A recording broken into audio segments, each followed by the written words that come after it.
أعوذ بالله من الشيطان الرجيم. بسم الله الرحمن الرحيم. عبس وتولى أن جاءه الأعمى وما يدريك لعله يزكى أو يذكر فتنفعه الذكرى أما من استغنى فأنت له تصدى وما عليك ألا يزكى وأما من جاءك يسعى وهو يخشى فأنت عنه تلهى كلا إنها تذكرة فمن شاء ذكر في صحف مكرمة مرفوعة مطهرة بأيدي سفرة كرام بررة قتل الإنسان ما أكفر من أي شيء خلق من نطفة خلقه فقدر ثم السبيل يسر ثم أماته فأقبر ثم إذا شاء أنشر كلا لما يقض ما أمر فلينظر الإنسان إلى طعامه أنا صببنا الماء صبا ثم شققنا الأرض شقا فأنبتنا فيها حبا وعنبا وقضبا وزيتونا ونخلا وحدائق غلبا وفاكهة وأبا متاعا لكم ولأنعامكم فإذا جاءت الصاخة يوم يفر المرء من أخيه وأمه وأبيه وصاحبته وبنيه لكل امرئ منهم يومئذ شأن يغنيه وجوه يومئذ مسفرة ضاحكة مستبشرة ووجوه يومئذ عليها غبرة ترهقها قترة أولئك هم الكفرة الفجرة. صدق اللہ العظیم. سبحانک لا علم لنا الا ما علمتنا انک انت العلیم الحکیم. رب اشرح لی صدری ویسر لی امری واحلل عقدۃ من لسانی یفقهوا قولی. پناہ مانگتا ہوں میں اللہ تعالیٰ کی شیطان مردود سے. شروع کرتا ہوں میں اللہ کے نام سے جو بڑا مہربان نہایت رحم والا ہے. اس نے ترشروئی اختیار کی اور منہ موڑا اس بات سے کہ آیا ان کے پاس ایک نابینا، اور تجھے کیا خبر ہے شاید کہ وہ سنور جائے یا وہ نصیحت حاصل کرے اور نصیحت اسے نفع پہنچائے. جو شخص پرواہ نہیں کرتا پس تو اس کی فکر میں ہے اور نہیں ہے تجھ پر کوئی الزام اس بات کا کہ وہ نہ سنورے. اور جو شخص آپ کے پاس آیا دوڑتا ہوا اس حال میں کہ وہ ڈرتا بھی ہے پس آپ نے اس سے بے اعتنائی برتی. ہرگز نہیں. قرآن کریم ایک نصیحت ہے پس جو شخص چاہے اس سے نصیحت حاصل کرے. قرآن کریم ان صحیفوں میں سے ہے جو بہت بابرکت ہے، بہت بلند ہے، بہت صاف ستھرا اور پاکیزہ ہے. ایسے ہاتھوں میں ہے، ایسے لکھنے والوں کے ہاتھوں میں ہے جو بزرگ ہیں، نیکوکار اور پاکباز ہیں. انسان پر لعنت ہو کہ وہ کیسا ناشکرا ہے. کس چیز سے اسے اللہ نے پیدا کیا؟ نطفے سے پیدا کیا اسے، پھر اسے اندازے پر رکھا، پھر اس کے لیے راستے کو آسان کر دیا، پھر اسے موت دی اور پھر اسے قبر میں دفن کیا. پھر جب وہ چاہے گا اسے دوبارہ قبر سے نکالے گا. ہرگز نہیں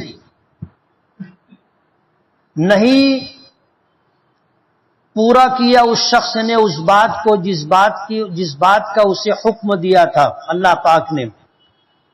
پس انسان دیکھے اپنے کھانے کی طرف. ہم نے موسلا دھار پانی اتارا، برسایا آسمان سے برسانا، پھر زمین کو ہم نے پھاڑنا، پھر اگایا ہم نے زمین میں سے دانا اور انگور اور ترکاری اور زیتون اور کھجور اور گھنے باغات اور میوے اور گھاس اور چارے. یہ نفع پہنچانے والے ہیں تمہارے لیے اور تمہارے جانوروں کے لیے. پھر جب آئے گی ایک بہرا کر دینے والی آواز، چنگھاڑ، جس دن بھاگے گا انسان اپنے بھائی سے، اپنی ماں سے اور اپنے باپ سے اور اپنی بیوی سے اور اپنے بیٹوں سے.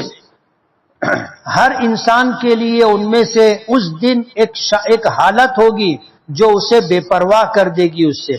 کچھ چہرے ایسے ہوں گے اس دن جو روشن ہوں گے، چمکدار، ہنستے ہوئے ہوں گے، حشاش بشاش ہوں گے، اور کچھ چہرے اس دن ایسے ہوں گے کہ ان پر گرد و غبار ہوگا اور ان کے چہرے پر سیاہی چھائی ہوئی ہوگی. یہی وہ لوگ ہوں گے جو انکار کرنے والے اور بدکار لوگ تھے.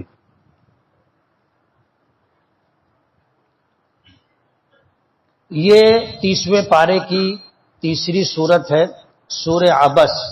نزول کے اعتبار سے مکی ہے اور اس میں 42 آیتیں اور 1 رکوع ہے. آیت کا جو پہلا لفظ ہے عبسہ، اسی سے اس سورت کا نام سورہ عبس رکھا گیا. عبس کے معنی آتے ہیں منہ چڑھا لینے کے، ناگواری کے، ترشروئی کے. آیت کے شان نزول یہ ہے، اس کی ابتدائی 16 آیتیں ایک صحابی حضرت عبداللہ ابن ام مکتوم رضی اللہ تعالی عنہ کے متعلق نازل ہوئی. یہ وہ صحابی ہیں جو نابینا تھے، نبی کریم صلی اللہ علیہ وسلم کے قریبی رشتہ دار بھی تھے.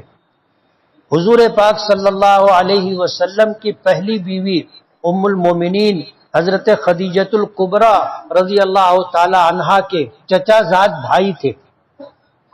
مکی تھے، قبیلہ قریش سے تعلق تھا. اور ابتدائی دنوں میں جن لوگوں نے اسلام قبول کیا ان میں حضرت عبداللہ ابن ام مکتوم بھی تھے. اسلام کا پیغام نبی کریم صلی اللہ علیہ وسلم کے ذریعے جب لوگوں تک پہنچا تو یہ آنکھوں سے محروم تھے، نابینا تھے، بصارت حاصل نہیں تھی، لیکن اللہ نے بصیرت عطا کی تھی اور دل کی آنکھوں سے نبی کریم صلی اللہ علیہ وسلم کو اور آپ کی باتوں کو دیکھا، سمجھا اور دل میں اتارا، اور اس ابتدائی دور میں اسلام قبول کیا جس وقت اسلام قبول کرنا اپنے آپ کو آزمائش کے لیے پیش کرنا تھا، اپنے آپ کو حالات میں ڈالنا تھا. مشرکین مکہ کی جو اذیت ناک صورتحال تھی اس سے اپنے آپ کو دوچار کرنا تھا. لیکن جن صحابہ کرام نے ابتدائی دور میں اسلام قبول کیا اور مشرکین مکہ اور سرداران قریش کی ہر طرح کی اذیتوں کو اور تکلیفوں کو برداشت کیا، ان میں حضرت عبداللہ ابن ام مکتوم رضی اللہ تعالی عنہ. یہ سعادت بھی ان کو حاصل ہے کہ جن لوگوں نے ابتدائی مرحلے میں ہجرت کی تھی ان میں عبداللہ ابن ام مکتوم بھی ہے. نبی کریم صلی اللہ علیہ وسلم نے ہجرت فرمائی تو عبداللہ ابن ام مکتوم اور مصعب ابن عمیر رضی اللہ تعالی عنہ یہ ہجرت کر کے مدینہ منورہ پہنچے. بعض روایتوں میں آتا ہے کہ اللہ تعالیٰ نے نبی کریم صلی اللہ علیہ وسلم نے ان دونوں صحابہ کرام کو، مدینے والوں کو قرآن کریم سکھانے پر مامور کیا تھا کہ تم اہل مدینہ کو قرآن کریم سکھاؤ گے، قرآن کریم پڑھاؤ گے.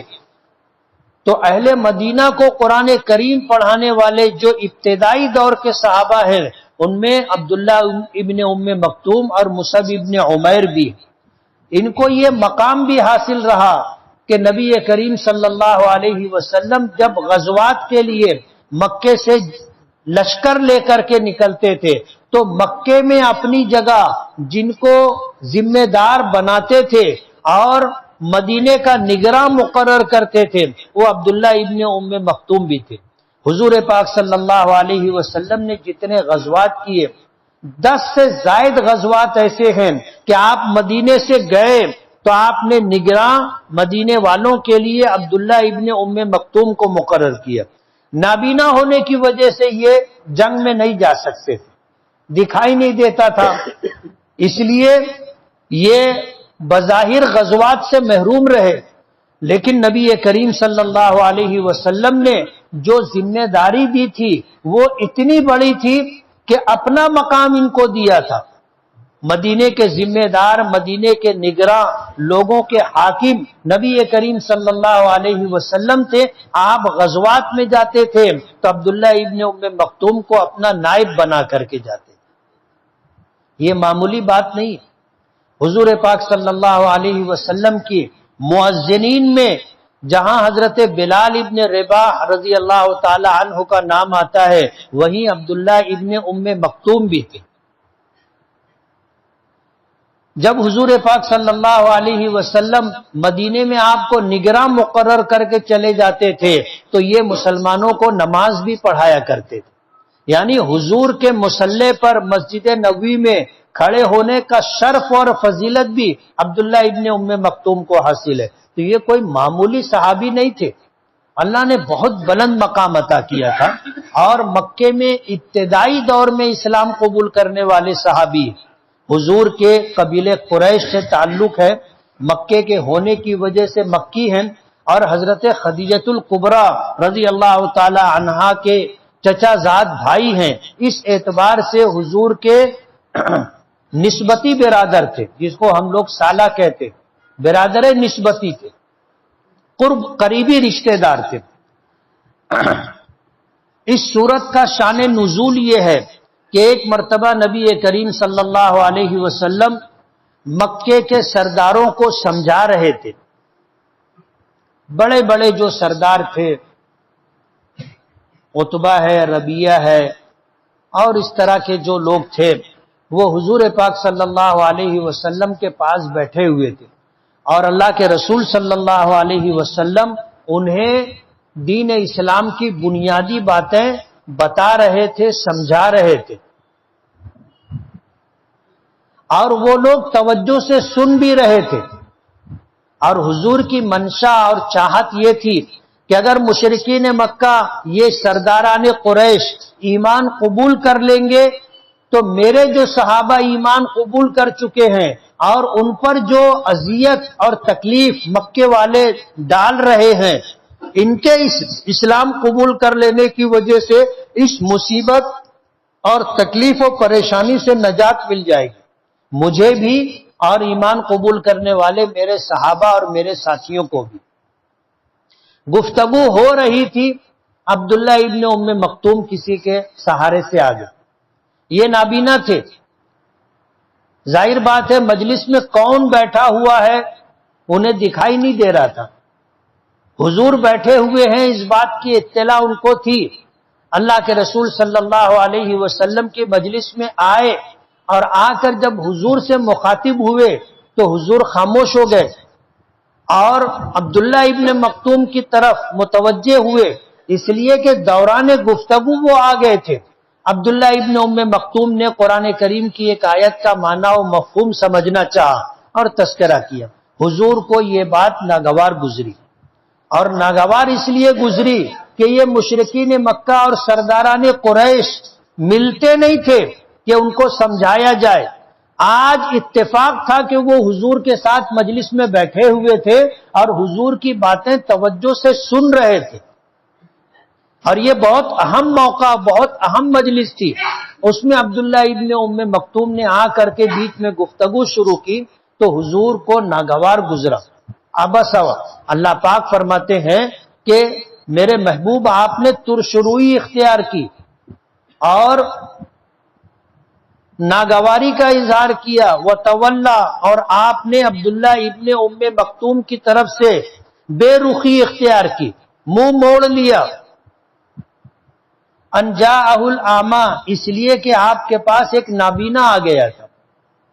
اب ظاہر بات عبداللہ ابن مختوم کی بھی کوئی غلطی نہیں تھی، وہ معذور شخص تھے. اگر ان کو معلوم ہوتا یا ان کو بتا دیا جاتا، یا اگر نابینا نہیں ہوتے تو اپنی آنکھوں سے دیکھ لیتے کہ کیا صورتحال ہے، تو وہ آتے بھی نہیں، یا اگر آتے تو خاموشی سے بیٹھ جاتے اور حضور کی بات سنتے.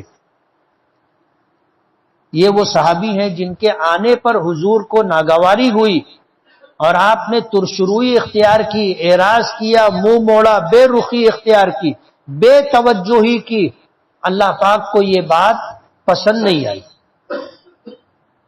اللہ پاک نے سورہ عبس نازل کی، اس کی ابتدائی 16 آیتیں عبداللہ ابن ام مکتوم کے متعلق نازل. بہت کم صحابہ کرام ایسے ہیں جن کو یہ شرف حاصل ہے کہ اللہ نے ان کے بارے میں قرآن کریم کی آیات نازل کی. انہی میں عبداللہ ابن ام مکتوم بھی ہے. جب یہ صورتحال پیش آئی عبسہ، حضور نے ناگواری کا اظہار کیا، وتولا، اور بے توجہی کی، منہ موڑا اس بات سے کہ ان کے پاس ایک نابینا آیا. وما یدری کا، اللہ پاک فرماتے ہیں کہ تجھے کیا خبر ہے. شاید جس آیت کا معنی و مفہوم وہ پوچھ رہا تھا تم بتا دیتے تو وہ سنور جاتا، یعنی وہ اسے مان لیتا، قبول کر لیتا، عمل کرنا شروع کر دیتا تو وہ سنور جاتا. او یذکروا، یا وہ نصیحت حاصل کرتا اور نصیحت اسے نفع دیتی. ایک طرف تو یہ ہو گئے.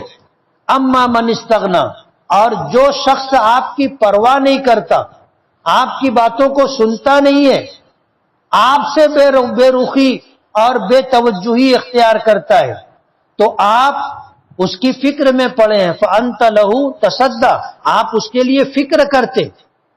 یہ مشرکین مکہ کے متعلق. وما علیک الا یزکا، حالانکہ آپ کی ذمہ داری نہیں ہے، آپ پر الزام نہیں ہے، اور آپ اس بات کے جواب دے نہیں ہے کہ وہ کیوں نہیں سنورا. اس نے اپنے آپ کو ایمان قبول کر کے، اچھے اعمال کر کے کیوں نہیں بنایا اور سنوارا. اگر جن لوگ مشرکین مکہ نے نصیحت قبول نہیں کی، ناراضگی اختیار کی، اور اپنے آپ کو ایمان قبول کر کے اچھے اعمال کر کے سنوارا نہیں، تو آپ پر کوئی الزام نہیں ہے کہ انہوں نے ایسا کیوں کیا. اس لیے کہ آپ کی ذمہ داری صرف پہنچا دینا ہے.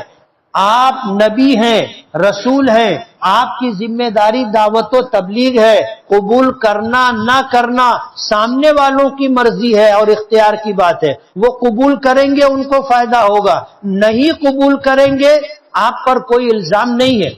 اس لیے کہ ہدایت دینا اور نہ دینا اللہ کے قبضے قدرت میں. پیچھے واقعہ میں نے سنایا کہ حضور کے چچا ابو طالب نے ایمان قبول نہیں کیا اور انکار پر ان کا انتقال ہوا. حضور بہت غمگین ہوئے، اور حضور کی اس حالت کو دیکھ کر جو بھی صورتحال ہوگی اللہ بہتر جانتا ہے. قرآن کریم کی آیت اللہ نے نازل کی، انک لا تہدی من احببت ولکن اللہ یہدی من یشاء، کہ آپ جس کو چاہیں اس کو ہدایت دے دیں، یہ آپ کے اختیار کی بات نہیں. اللہ جسے چاہے گا اسے ہدایت دے گا. اور حضور کے چچا کا جب حالت کفر میں انتقال ہوا، انکار پر انتقال ہوا، اور وہ یہ کہتے ہوئے دنیا سے گئے کہ اموت علی ملت عبد المطلب، کہ میں عبد المطلب اپنے باپ کی ملت اور دین پر مرتا ہوں. تو ظاہر بات ہے ان کی ملت اور ان کا دین الگ تھا، اور حضور جو دعوت و تبلیغ دے کر دین پیش کر رہے تھے وہ الگ تھا. تو حضور کو بہت زیادہ تکلیف ہوئی. وجہ اس کی یہ تھی کہ آپ کے چچا ابو طالب آپ کے بہت مددگار تھے، آپ کے خیرخواہ تھے، بچپن سے آپ کو پالا تھا، پوسا تھا، آپ کی پرورش کی تھی، آپ کو اچھے برے حالات سے بچانے میں پیش رہتے تھے. تو حضور کو اپنے چچا کی ان قربانیوں کا بہت احساس تھا. اور یہی وجہ ہے کہ جہنم میں سب سے ہلکا عذاب ابو طالب کو ہوگا، سب سے ہلکا عذاب. تو جب ان کو ہدایت نہیں ملی اور وہ ایمان قبول نہیں کر سکے تو حضور بہت غمگین تھے۔ اس آیت میں بھی اللہ پاک یہی فرماتے ہیں وما علیک الا یزکا، اور تجھ پر کوئی گناہ نہیں ہے، کوئی الزام نہیں ہے اس بات سے کہ وہ کیوں نہیں سنورا۔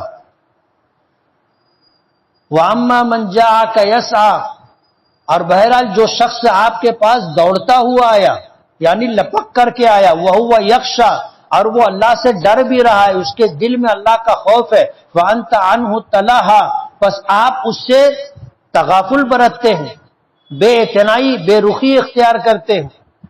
کلا، آپ سن لو کہ قرآن کریم ایک نصیحت ہے۔ فمن شاء ذکر، جو شخص چاہے نصیحت اختیار کرے، یہ ہر ایک کے اوپر ذمہ داری ہے، سب کی ذمہ داری آپ کے اوپر نہیں ہے کہ سب ایمان قبول کرے، آپ کی یہ ذمہ داری نہیں ہے، آپ کی ذمہ داری بتا دینا ہے، سمجھا دینا ہے، پیغام پہنچا دینا ہے، اللہ کی بات لوگوں کے درمیان رکھ دینا ہے، یہ آپ کا کام ہے۔ ماننا نہ ماننا، قبول کرنا نہ کرنا، یہ ان کے اپنے اختیار کی بات ہے۔ وہ قبول کریں گے آپ کو اجر ملے گا، وہ قبول نہیں کریں گے تو بھی آپ کو اجر ملے گا۔ وہ قبول کر لیں گے ان کی آخرت بن جائے گی، نہیں قبول کریں گے وہ عذاب الہی سے دوچار ہوں گے۔ آپ کا کام دعوت و تبلیغ ہے، آپ دعوت و تبلیغ کریں۔ قرآن کریم ایک نصیحت ہے، پر جو شخص چاہے اس سے نصیحت حاصل کرے۔ قرآن کریم ان صحیفوں میں سے، لکھی ہوئی کتابوں میں سے ہے جو اللہ کے نزدیک بہت بابرکت ہے، بہت زیادہ مکرم ہے، مرفوعۃ مطہرہ، جو بہت زیادہ بلند ہے، شکوک و شبہات سے بلند ہے، یا لوح محفوظ میں اللہ نے اس کو جگہ دی ہے۔ مطہرہ، اور جو پاک و صاف ہے، عیوب سے، نقائص سے، اللہ کا کلام ہے۔ آج 14 صدیاں گزر گئیں، 15ویں صدی چالو ہے، قرآن کریم میں کوئی نقص نہیں نکال سکا۔ اللہ نے قرآن کریم کو ایسا بنایا، اور پھر یہ قرآن کریم ان فرشتوں کے، لکھنے والے فرشتوں کے ہاتھوں میں ہے جو سردار ہیں، کرام، باعزت ہیں، بررہ، نیکوکار اور پاک باز ہیں۔ لوح محفوظ سے لکھتے ہیں، لوح محفوظ سے لیتے ہیں، اللہ نے ان کو وہاں ان فرشتوں کو ذمہ داری دی ہے۔ قرآن کریم ایسے صحیفوں میں سے ہے۔ قتل الانسان ما اکفرہ، اللہ پاک یہاں تک جو ہے یہ حضرت عبداللہ ابن ام مکتوم کے متعلق آیات ہے، یہ 16 آیتیں ہیں جو عبداللہ ابن ام مکتوم کے متعلق نازل ہوئی۔ اور بہت بڑی بات ہے کہ کسی صحابی کے لیے اللہ پاک نے اپنے محبوب نبی کو تنبیہ کی۔ 7ویں آسمان کے اوپر عرش سے اللہ نے دیکھا کہ میرے ایک بندے نابینا کے ساتھ میرے نبی نے بے رخی اختیار کی، اللہ نے اپنے نبی کو تنبیہ کی، اور یہ معمولی بات نہیں ہے۔ آگے فرماتے ہیں قتل الانسان ما اکفرہ، مارا گیا وہ انسان کہ وہ کیسا ناشکر ہے۔ انسان تکبر کرتا ہے، انسان اعراض کرتا ہے، منہ موڑتا ہے اللہ کی باتوں کی طرف، اللہ کی بھیجی ہوئی کتاب کی طرف، اللہ کے نازل کیے ہوئے قرآن کی طرف، اللہ کے دیے ہوئے دین و شریعت کی طرف متوجہ نہیں ہوا، قبول نہیں کیا۔ قتلا، مارا گیا انسان۔ مفسرین نے لکھا ہے یہاں قتلا لعنا کے معنی میں کہ لعنت ہو انسان پر کہ وہ کیسا ناشکر ہے۔ ما اکفرہ، کیسا ناشکر ہے۔ من ای شیء خلقہ، اس نے تکبر کی راہ اختیار کی اور ماننے سے انکار کیا۔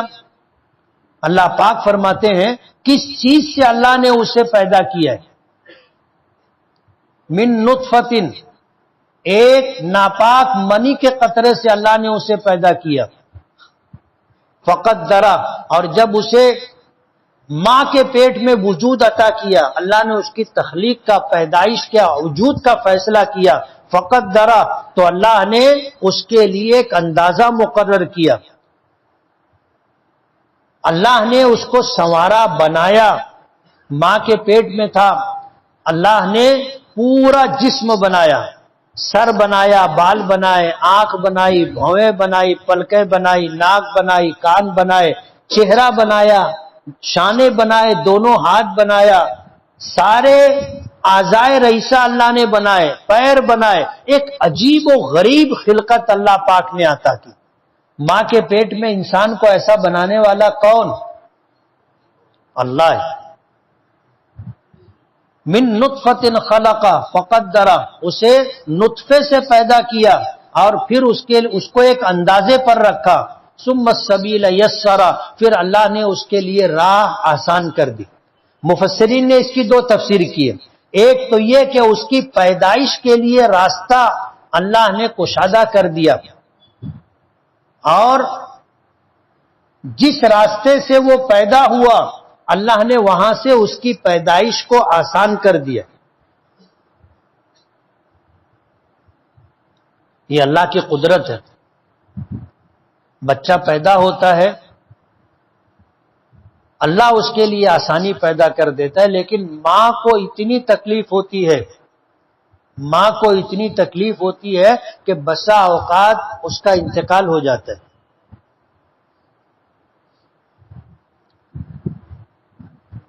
طبی اعتبار سے، میڈیکل کی لائن سے اس تکلیف کی شدت کو بیان نہیں کیا جا سکتا، الفاظ نہیں ہے۔ میں نے کئی ڈاکٹروں سے پوچھا کہ سب سے زیادہ تکلیف دہ بیماری یا حالت کون سی ہے، نہیں بتا سکے۔ انہوں نے یہ تو بتایا کہ بچے کی پیدائش، یہ تو بتایا کہ ہارٹ اٹیک، لیکن تکلیف کتنی ہوتی ہے ان کے پاس بھی الفاظ نہیں تھے۔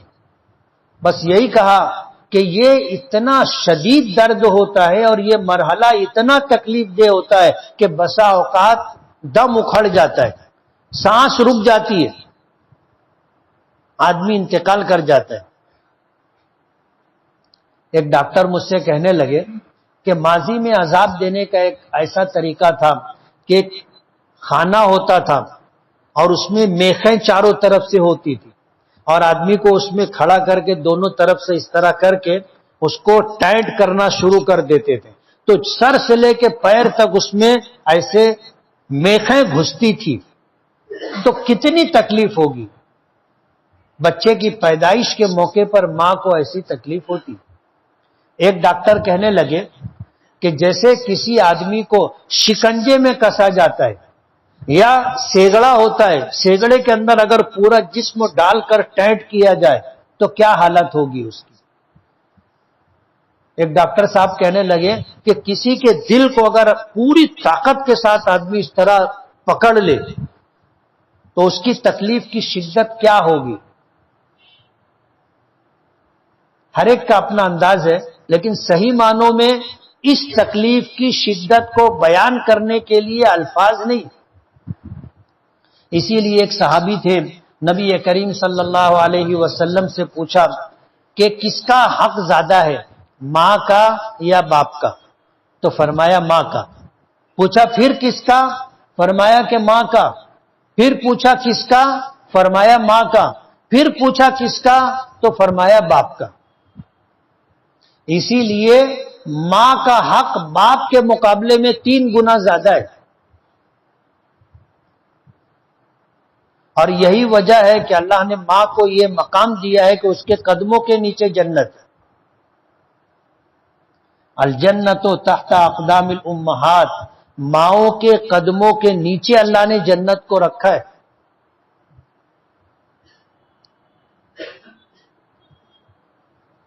تو ایک تفسیر یہ کہ ثم السبیل یسر، اللہ نے بچے کے لیے پیدائش کا راستہ آسان کر دیا۔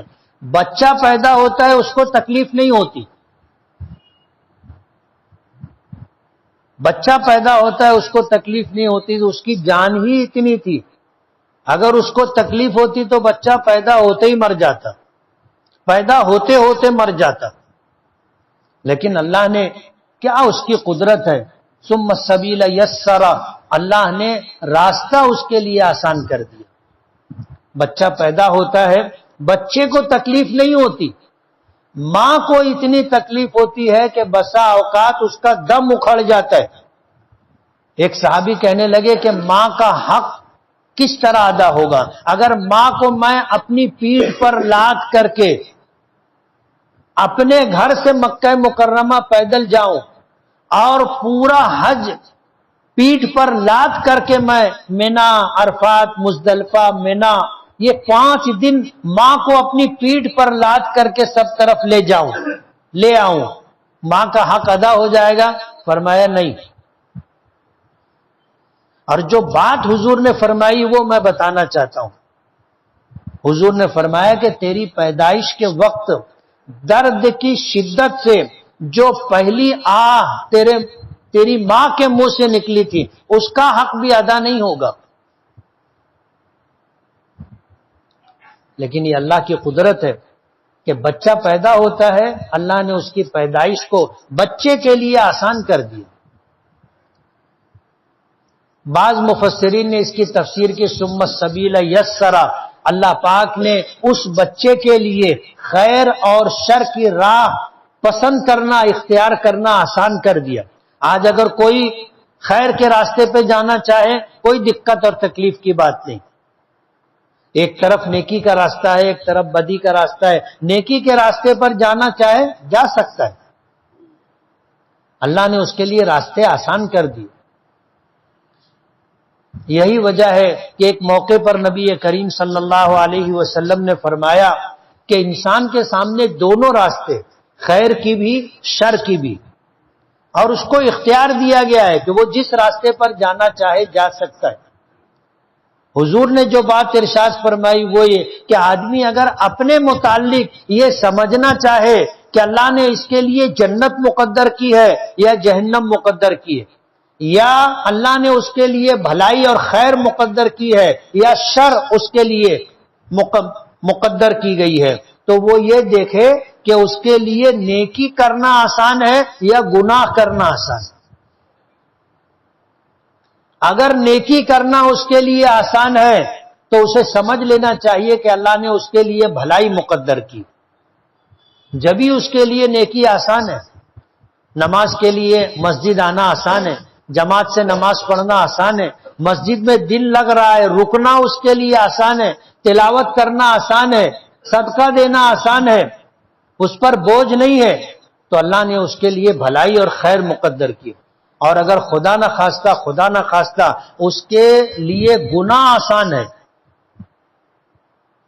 کہ چوری کرنا چاہے تو آسانی سے آنکھ سے کاجل نکال لیتا ہے، جیب میں گھنگرو ہو تو اتنی مہارت سے نکالتا ہے کہ گھنگرو بھی نہیں بچتا۔ گناہ اگر اس کے لیے آسان ہے تو یہ سمجھ لو کہ اس کے لیے بھلائی اور خیر نہیں، نتیجے کے اعتبار سے اس کے لیے شر مقدر ہے۔ فجر کی نماز کے لیے اٹھنا اگر آسان ہے، اذان ہوتی ہے آنکھ کھل جاتی ہے، مسجد آنا آسان ہے تو اللہ نے بھلائی مقدر کی۔ اور اگر صبح کی نماز کے لیے اٹھنا مشکل ہے، گھر والے اٹھاتے رہتے یہ اٹھتا ہی نہیں ہے، تو اس کو سمجھ لینا چاہیے کہ اپنا ٹھکانہ یا اپنے لیے نتیجہ اچھا نہیں۔ تو ثم السبیل یسرا، ایک تفسیر مفسرین نے یہ بھی کی ہے کہ اللہ نے اس کے لیے خیر کی راہ آسان کر دی۔ ثم اماتہ فاقبرہ، پھر اللہ نے اس کو موت دی اور پھر اس کو قبر میں دفن کیا، یہ بھی اللہ کا احسان ہے۔ آج انسانی دنیا میں کسی کے مرنے پر سب سے زیادہ باعزت طریقہ، باوقار طریقہ میت کے ساتھ جو اپنایا گیا وہ اسلام ہے کہ کسی کا انتقال ہوتا ہے اس کو غسل دیا جاتا ہے، اس کو کفن دیا جاتا ہے، اس کو خوشبو لگائی جاتی ہے اور باعزت باوقار طریقے سے کاندھا دے کر اس کو قبرستان لے جایا جاتا ہے، اس کی نماز جنازہ پڑھی جاتی ہے، اس کے لیے آگے کی راہ آسان ہو جائے، اس کے لیے دعائے مغفرت، رفع درجات، عذاب قبر سے حفاظت منکر نکیر کا سوال و جواب آسان ہو، الحمدللہ، آخرت کی منزل آسان ہو، اس کے لیے دعا کی جاتی۔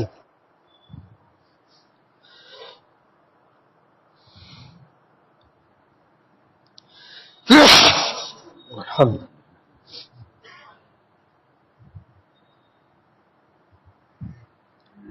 اور پھر اسے لے جا کر کے قبر کے حوالے کر دیا جاتا ہے، اسے باوقار طریقے سے لٹا کر کے برگار رکھ کر چٹائی رکھ کر اوپر مٹی ڈال دی جاتی ہے۔ سب سے زیادہ باعزت باوقار طریقہ مرحومین کے ساتھ کسی مذہب نے اگر اختیار کیا ہے تو وہ اسلام ہے۔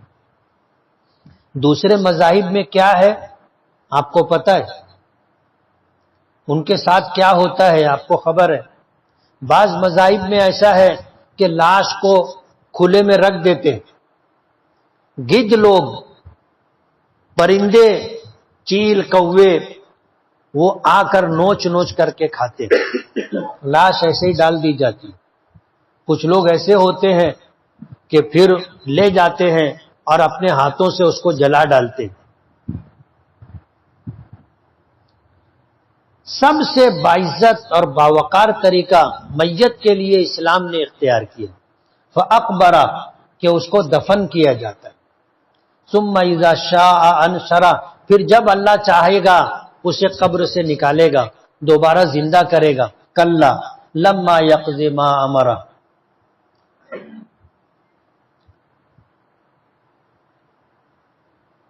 ٹھیک نہیں ہے کہ ایک انسان کو اللہ نے اس طرح نوازا اور پھر اس نے اللہ کے حکموں کو پورا نہیں کیا۔ لما یقض ما امرا، جن باتوں کا اسے حکم دیا گیا تھا ان باتوں کو اس نے پورا نہیں کیا۔ فَلْيَنْظُرِ الْإِنسَانُ إِلَىٰ طَعَامِهِ، انسان اپنے کھانے کی طرف دیکھے کہ اللہ نے آسمان سے کیسی موسلا دھار بارش برسائی، پھر زمین کو پھاڑا اور اس میں سے دانے غلے اگائے، انگور اگائے، ترکاریاں اگائی، زیتون اگایا، کھجور اگائی، گھنے باغات اگائے، میوے اگائے اور گھاس اور چارے اگائے، متاعا لکم، یہ تمہیں نفع پہنچانے کے لیے، وَلِأَنْعَامِكُمْ، اور تمہارے جانوروں کے لیے، اللہ نے تمہارے لیے اتنا سب کچھ کیا۔ فَإِذَا جَاءَتِ الصَّاخَّةُ، اس کے بعد اللہ پاک فرماتے ہیں پھر جب آئے گی ایک ایسی چنگھاڑ جو کانوں کے پردوں کو پھاڑ کر انسان کو بہرا کر دے گی، قیامت آئے گی تو کیا ہوگا؟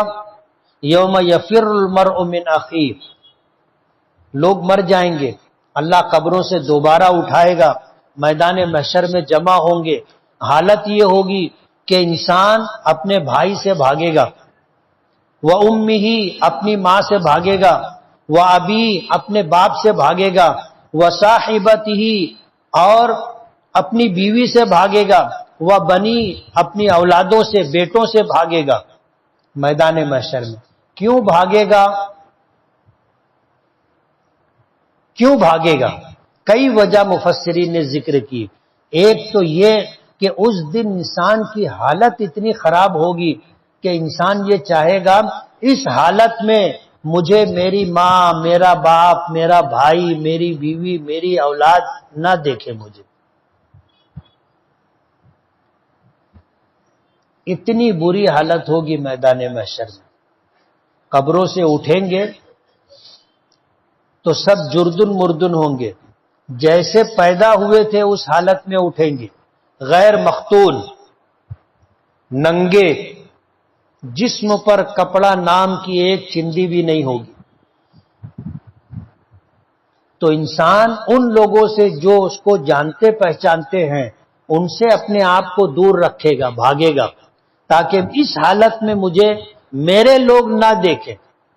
مفسرین نے ایک تفسیر یہ کی، اور دوسری تفسیر یہ کی ہے کہ اس دن انسان اس لیے اپنوں سے دوری اختیار کرے گا کہ کوئی نیکی نہ مانگ لے، دنیا میں اپنے احسانات یاد دلا کر کہ تو میرا بھائی ہے، تو میرا بیٹا ہے، تو میرا شوہر ہے، تو میری بیوی ہے، تو میری اولاد ہے، یہ رشتے بتا کر کے کہیں کوئی نیکی نہ مانگے کہ میں نے تیرے ساتھ بہت بھلائی کی تھی دنیا میں، آج تو میری مدد کر.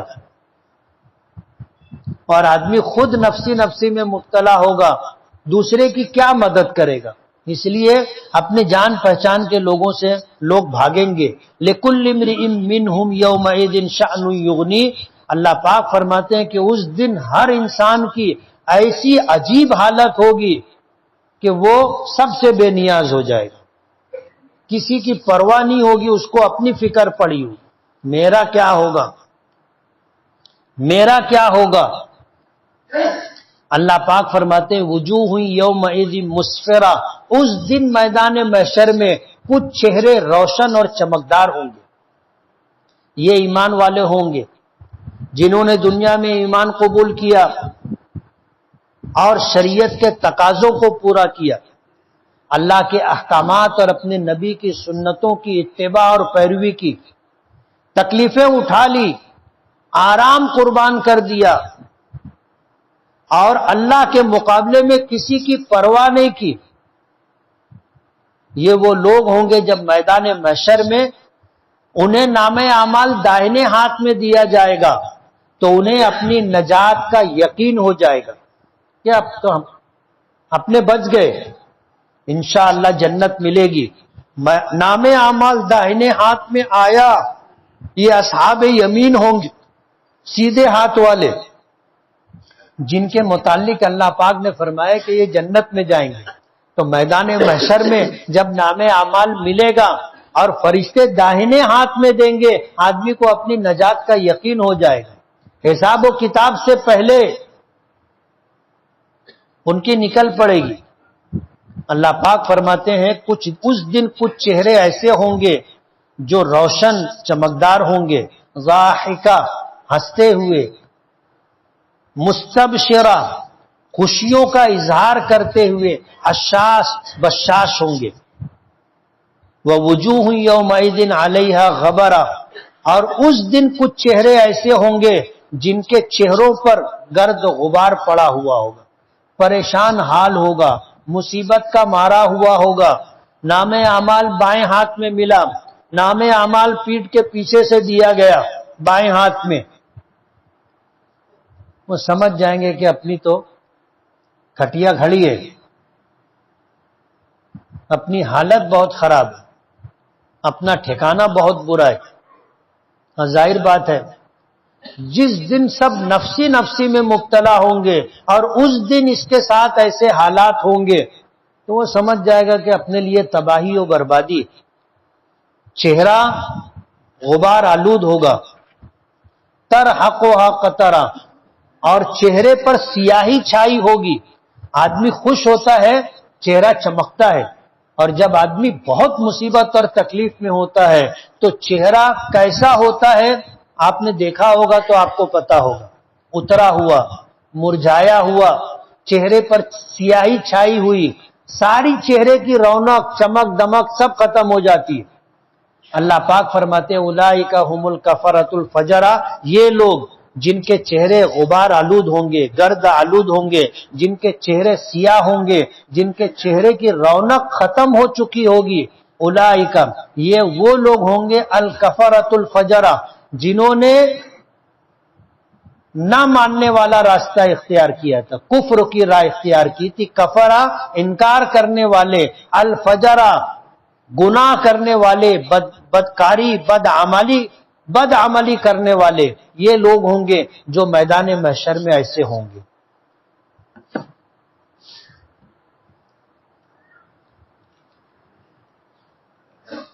میرے ایک دوست نے کہا ہے کہ اگر کوئی شخص کوئی غلط بات کہہ رہا ہو تو اسے وہیں پر ٹوکنا چاہیے، خواہ وہ استاد ہی کیوں نہ ہو. لیکن میں نے ایک جگہ پڑھا ہے کہ اگر استاد کوئی غلط بات کہے تو استاد کے ادب میں وہ بات بھی سن لینی چاہیے. مسئلہ ایسا ہے، یہ ضروری نہیں ہے کہ بر وقت ٹوکا جائے، اسی وقت ٹوکا جائے. نبی کریم صلی اللہ علیہ وسلم نے حکمت، قرآن کریم میں اللہ پاک نے فرمایا کہ حکمت اور مصلحت کا راستہ سمجھانے بجھانے میں اختیار کرنا چاہیے.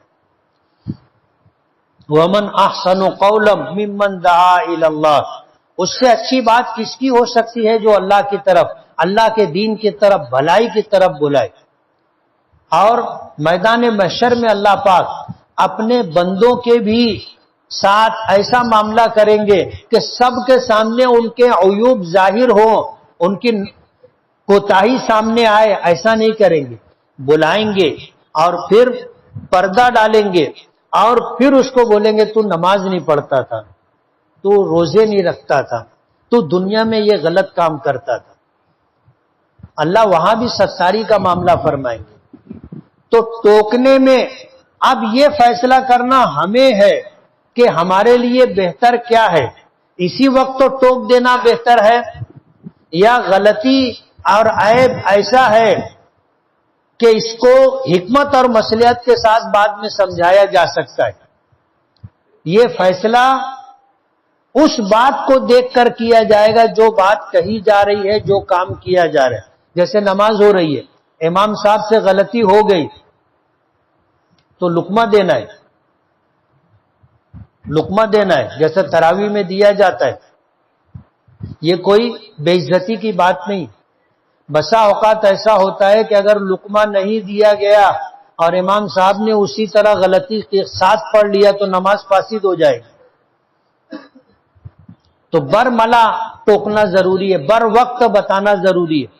اور کبھی ایسا ہوتا ہے کہ آدمی اگر کوئی کام کیا تو وہ چیز اچھی تو نہیں ہے، ایک عیب کی بات ہے، کوتاہی کی بات ہے، لیکن اگر فوراً ٹوک دیں گے تو آدمی مانے گا نہیں.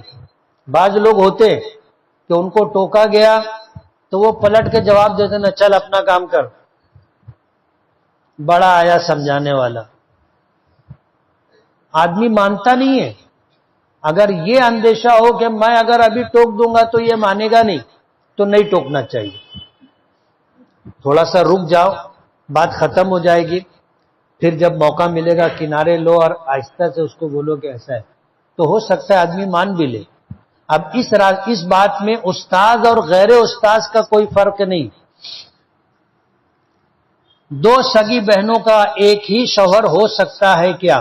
ایک وقت میں دو سگی بہنوں کو نکاح میں جمع کرنا حرام ہے. جس سے پہلے نکاح ہوگا وہ بیوی، اور جس سے دوسرا نکاح ہوگا وہ نکاح میں نہیں آئے گی، وہ بیوی نہیں ہے.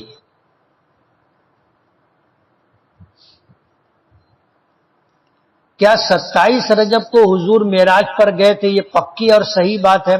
کیا اس دن روزہ رکھنا جائز ہے؟ اور رکھ لیے تو گناہ نہیں ہوگا؟ حضور پاک صلی اللہ علیہ وسلم معراج میں کب گئے تھے؟ ایک دم پکی اور صحیح بات کسی کو معلوم نہیں. اس لیے حضور کی معراج کے متعلق الگ الگ تاریخیں ملتی ہیں، الگ الگ مہینے بتائے جاتے. آپ معراج میں گئے تھے یہ پکی بات ہے، لیکن کب گئے تھے یہ پکی بات ملتی نہیں. قرآن کریم پر پین رکھنا کیسا ہے؟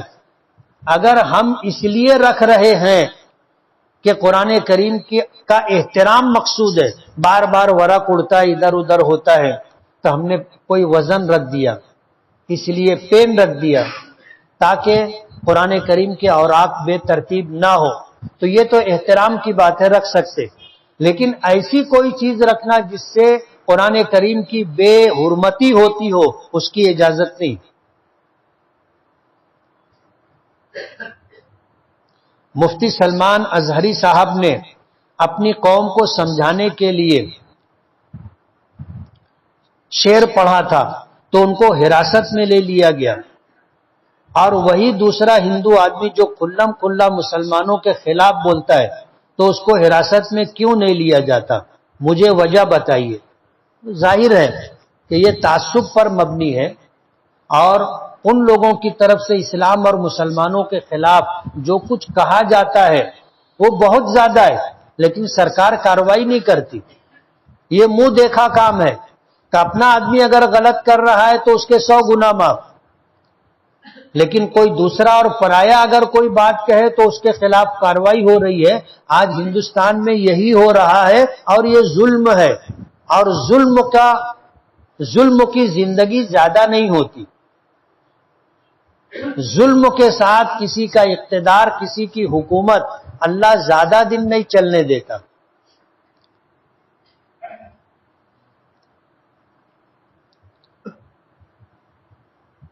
میں خواب دیکھتی ہوں کہ گھر سے نکلی اور واپسی پر کبھی گھر نہیں ملتا. اس کی تعبیر کیا ہے؟ دین کے تعلق سے علم حاصل کیا جائے. اللہ اس کے رسول نے جو دین و شریعت ہمیں دیا ہے اس سلسلے میں اپنی کم علمی ہے، لا علمی ہے، نا واقفیت ہے کہ جیسے خواب میں گھر سے تو نکلے لیکن گھر واپس نہیں آ پاتے، راستہ بھٹک جاتے، بھول جاتے. دین کا علم حاصل کرو. میری آواز بہت خراب اور پھٹ گئی ہے. مجھ کو مدرسے کی جانب سے نعتیہ مقابلے میں جانا ہے اور ابھی ایسا ہوا ہے. میں بہت پریشان ہوں. کوئی نسخہ یا دوا بتائیے. کسی حکیم کے سے رابطہ کریں. یہ تو نسخے کے تعلق سے. ملیٹھی ہوتی ہے اور ایسی چیزیں جو قاطع بلغم ہوتی ہیں جیسے سبزی میں کریلا ہے، ان چیزوں کے کھانے سے خراش اور بلغمی مزاج والوں کے لیے گلے کی صفائی ہوتی. اس کے علاوہ اللہ پاک نے سورہ فاتحہ کو سورۃ الشفا بنایا ہے. شفا کی نیت سے پانی پر دم کر کے پڑھنا چاہیے. 3 مرتبہ، 5 مرتبہ، 7 مرتبہ، جتنا اپنے کو وقت ملے، اور وہ پانی پینا چاہیے. گڑ بازار میں مسلم لڑکیاں اور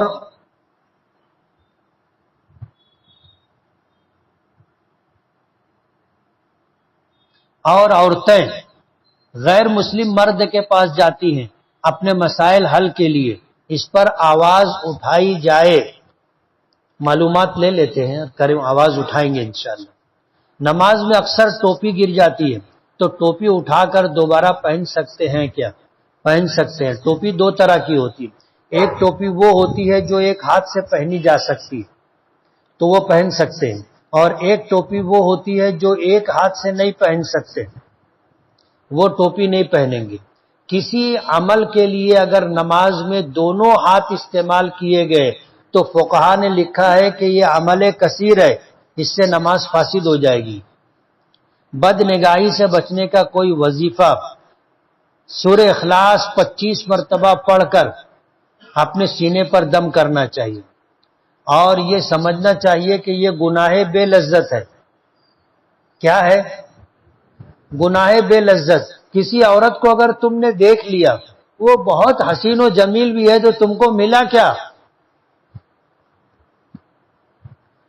الٹی جو ہے صورتحال یہ ہے کہ اگر دل تک معاملہ پہنچ گیا تو رات کی نیند اڑ جائے گی. صبح اٹھو گے تو آنکھ لال رہے گی اور چہرے پر سیاہی چھائی ہوگی. اس لیے جو ہے یہ سوچو کہ اس سے ملتا کچھ نہیں ہے. بائلر مرغی کا گوشت کھانا جائز ہے یا نہیں؟ جائز ہے. میں نے ایک کتاب میں پڑھا کہ بائلر مرغی کا گوشت کھانا جائز نہیں ہے، حرام ہے. غلط بات ہے. ذہن تیز کیسے ہوگا؟ کچھ وظیفہ بتائیں. استغفار اور درود پاک پڑھنا چاہیے. کیا یتیم خانے کے بچوں کو 2 وقت کا کھانا کھلا کر فرض و روزے کا کفارہ ادا کیا جا سکتا ہے؟ اگر اپنے فرض و روزے کی قضا خود نہیں کر سکتے، بڑھاپے کی وجہ سے، بیماری کی وجہ سے، تو فدیہ دینا ہے. اور فدیہ یہ ہے 1 روزے کا کہ کسی مسکین کو 2 وقت پیٹ بھر کھانا کھلایا جائے. تو یتیم خانے میں جو یتیم مسکین بچے ہوتے ہیں اگر ان کو ہم فدیے کے طور پر 2 وقت کھانا کھلا دے تو درست ہوگا. ہمارے مدرسے میں نماز کی عملی مشق کے لیے بطور امتحان صرف 1 رکعت نیت کے ساتھ پڑھائی جاتی ہے، تو کیا ایسا کرنا درست ہے؟ اور کیا بعد میں 1 رکعت اور قضا کرنی ہوگی؟ مدرسے والوں ذمہ داروں کو چاہیے کہ 2 رکعت پڑھوائیں. 1 رکعت کوئی نماز نہیں ہے. اور حضور پاک صلی اللہ علیہ وسلم نے 1 رکعت پڑھنے سے منع کیا ہے. حدیث پاک میں آتا ہے نہا رسول اللہ صلی اللہ علیہ وسلم عن البطیرہ، شارحین نے لکھا ہے کہ اس سے مراد 1 رکعت نماز۔ امام اعظم ابو حنیفہ رحمۃ اللہ علیہ کے یہاں اس سے منع کیا گیا، اس لیے جس مدرسے میں 1 رکعت پڑھوائی جاتی ہے وہ یہ عمل بند کریں، 2 رکعت نماز پڑھوائیں۔ عذر شرعی میں بطور امتحان 1 رکعت پڑھائی جائے تو کیا ایسا کرنا درست ہے؟ عذر شرعی میں تو 1 رکعت بھی نہیں پڑھا سکتے نا۔ رمضان کی آمد ہے، صاحب نصاب لوگ زکوٰۃ ادا کرتے ہیں، زکوٰۃ میں نقد روپیے کے علاوہ کچھ اشیاء بھی دیتے، جیسے کپڑا ہے، کھجور ہے، گیہوں ہے، چاول ہے، دال ہے، کھانے کے سامان کی کٹ ہے، تری کا مسالہ ہے۔ یہ سب چیزوں کی کوالٹی خراب ہوتی ہے جو دیتے ہیں، اور دکاندار بھی زکوٰۃ میں دینے کے نام پر ایسا ہی مال دیتا ہے، تو کیا زکوٰۃ دینے سے زکوٰۃ ادا ہو جائے گی؟ اور دکاندار کا ایسا کرنا درست ہے کیا؟ مری مرغی اللہ کے نام پہ نہیں دینا چاہیے، دینا ہو تو زندہ مرغی دو۔ اور جو زکوٰۃ کی نیت سے، صدقات کی نیت سے مال دیا جاتا ہے وہ پہلے اللہ کے ہاتھ میں جاتا ہے، یعنی ہم کسی بیوہ، یتیم، مسکین، غریب، مسافر کو جو مدد دیتے ہیں، علماء لکھتے ہیں حدیث پاک میں آتا ہے کہ پہلے وہ اللہ کے ہاتھ میں جاتا ہے اور اللہ کے ہاتھ سے اس مستحق اور غریب کے ہاتھ میں جاتا ہے۔ اب آپ سوچو تم دے رہے ہو تو کس کو دے رہے ہو؟ پہلے کس کے ہاتھ میں گیا؟ اللہ کے ہاتھ میں گیا۔ اللہ کو ایسی چیز دو گے تو کیسے قبول ہوگی؟ غلط بات ہے، ایسا نہیں کرنا چاہیے۔ ہمارے محلے کی مسجد کے امام صاحب جمعہ کے خطبے کے دوران خلفائے راشدین کے نام کے آگے رضی اللہ عنہ نہیں کہتے، ان کا یہ عمل کیسا ہے؟ کہنا ضروری نہیں ہے، یہ ایک دعائیہ جملہ ہے، کہیں تو اچھا ہے، نہ کہیں تو گنہگار نہیں۔ احتلام کی حالت میں مسجد میں جانا ہو گیا، قرآن مجید بھی پڑھا، بدقسمتی سے بعد میں معلوم ہوا، میں بہت خوف زدہ ہوں، کیا کروں؟ جان بوجھ کر کے اگر آپ نے نہیں کیا ہے تو آپ پر کوئی گناہ نہیں، پھر بھی آپ 2 رکعت صلاۃ التوبہ پڑھ کر کے اللہ سے معافی مانگو تاکہ دل کو اطمینان ہو جائے۔ راشن میں حکومت کی طرف سے جو گیہوں چاول دیا جا رہا ہے، دکاندار بلیک کرتا ہے، کیا وہ گیہوں چاول خرید سکتے ہیں؟ نہیں خرید سکتے۔ میرے گھر 13 سال کے بعد بیٹی کی ولادت ہوئی ہے، الحمدللہ زچہ اور بچہ دونوں اچھے ہیں، مگر میری بیوی مسلسل رو رہی ہے، اس کو بیٹے کی امید تھی، آپ اسے تسلی اور دلاسا دیں۔ سن رہی ہے کیا؟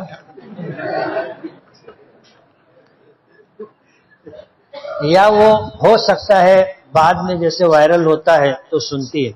بیٹی اللہ کی رحمت ہوتی، اور میرا تو ایسا ماننا ہے کہ بیٹے کے مقابلے میں بیٹی کا آنا باعث رحمت ہے، آج بھی اور مستقبل میں بھی۔ بیٹی کی شادی کر دو، ذمہ داری ختم ہو جاتی، اب اس کے خرچے کی ذمہ داری، اس کی ضروریات اور تقاضے کا پورا کرنا، اس کے لیے گھر بنانا، یہ سب کون کرتا ہے؟ شوہر کرتا ہے، اور بیٹے کے لیے باپ کو کرنا پڑتا ہے۔ ایک بیٹا پیدا ہوا، 1 کھولی بنانی پڑے گی، 5 بیٹے پیدا ہوئے، 5 کھولی بنانی پڑے گی، اور گھر بنانا آسان نہیں ہے۔ عجیب بات ہے، بیٹی پیدا ہوتی ہے لوگ روتے ہیں، حالانکہ خوش ہونا چاہیے کہ میں ان خوش نصیب لوگوں میں سے ہوں، میں ایک ایسی ماں ہوں کہ مجھے مشابہت حضور کے خانوادے سے۔ اللہ کے رسول کو اللہ نے 4 بیٹیاں دی تھی۔ کتنی بیٹی دی تھی؟ 4 بیٹی دی تھی۔ میں تو حضور کے مشابہ ہوں، اللہ نے مجھے حضور کو بیٹی دی تھی جو اللہ کے محبوب تھے، اللہ نے ان کو بیٹی دی۔ اور جو بیٹے ہوئے 3 بیٹے، تینوں کا بچپن میں انتقال ہو گیا، یعنی آگے کی جو ذمہ داری تھی ان کے لیے بہو ڈھونڈ کے لانا، بڑا ولیمہ کرنا اور پھر گھر بنانا، یہ سب سے اللہ نے نجات دے دی۔ اور بیٹی پیدا ہوتی ہے تو بچے کی پیدائش کے لیے اللہ راہ آسان کر دیتے ہیں، فرشتوں کے پر بچہ باہر آتا ہے۔ حدیث پاک میں آتا ہے کہ جب یہ فرشتے اللہ کی بارگاہ میں واپس جاتے ہیں تو اللہ پاک فرشتوں سے پوچھتے ہیں کیا ہوا؟ جیسے ہم لوگ باہر کھڑے رہتے ہیں ہاسپٹل میں، آپریشن تھیٹر کے باہر، جیسے ہی آواز آئی آدمی سے خطاب ہوا، لڑکی ہے کہ لڑکا ہے؟ اللہ پاک کو سب معلوم ہے، لیکن پھر بھی فرشتوں سے پوچھتے ہیں کیا ہوا؟ تو فرشتے کہتے ہیں کہ اللہ ایک کمزور مخلوق پیدا ہوئی، یعنی ایک عورت سے بیٹی پیدا ہوئی ہے۔ تو اللہ پاک پوچھتے ہیں کہ پھر ماں کا، باپ کا، گھر والوں کا کیا تاثر رہا؟ فرشتے کہتے ہیں کہ اللہ سب نے بیٹی کے پیدا ہونے پر خوشی کا اظہار کیا، اور جلیبی نہیں پیڑا باٹا، جلیبی نہیں پیڑا باٹا، اور اللہ نے حیثیت دی تھی تو عقیقہ بھی کیا، لوگوں کو دعوت بھی کھلائی، ایسا طے کیا انہوں نے۔ تو اللہ پاک فرماتے ہیں کہ تم گواہ رہنا، میں نے ان کی مغفرت کر دی۔ اور اگر فرشتے کہتے کہ اللہ جیسے ہی بیٹی ہوئی باپ بھی گالی دینے لگ گیا، ماں بھی رونے لگ گئی، بیٹی کی پیدائش پر انہوں نے ناراضگی کا اظہار کیا، اللہ پاک فرماتے ہیں تم گواہ رہنا، انہوں نے میری رحمت کو قبول کرنے سے انکار کیا۔ اللہ کی رحمت سے محرومی ہے، اس لیے ایسا نہیں ہونا چاہیے۔ رمسا کے کیا معنی ہے؟ 2-5 اچھے نام بتا دیں۔ رمسا کے معنی وہ بچی جس کی آنکھ میں کیچڑ ہو، چپڑی آنکھوں والی۔ اب ظاہر بات ہے، اب یہ نام اچھا ہے یا برا ہے آپ سمجھ سکتے ہو۔ 5-7 اچھے نام، حضور کی بیٹیوں کے نام، صحابیات کے نام وہ رکھیے۔ ایسا شخص نماز جنازہ پڑھا سکتا ہے کیا جو بات بات میں جھوٹ بولتا ہو، گالی دیتا ہو، جادو ٹونا گندا علم کرتا ہو، جبکہ 1 سے زائد مرتبہ نماز جنازہ پڑھا چکا ہے اور نہ عالم ہے نہ حافظ ہے؟ نماز کے لیے جیسے ہم فرض نمازوں میں کیسے شخص کا انتخاب کرتے، نماز جنازہ در حقیقت مرحوم میت کے لیے دعا ہے، ایسے شخصوں کو نماز جنازہ کے لیے آگے بڑھانا چاہیے جس کے متعلق ہمیں یہ گمان ہو کہ اللہ اس کی دعا قبول کر لے گا، ایسے شخصوں کو امام بنانا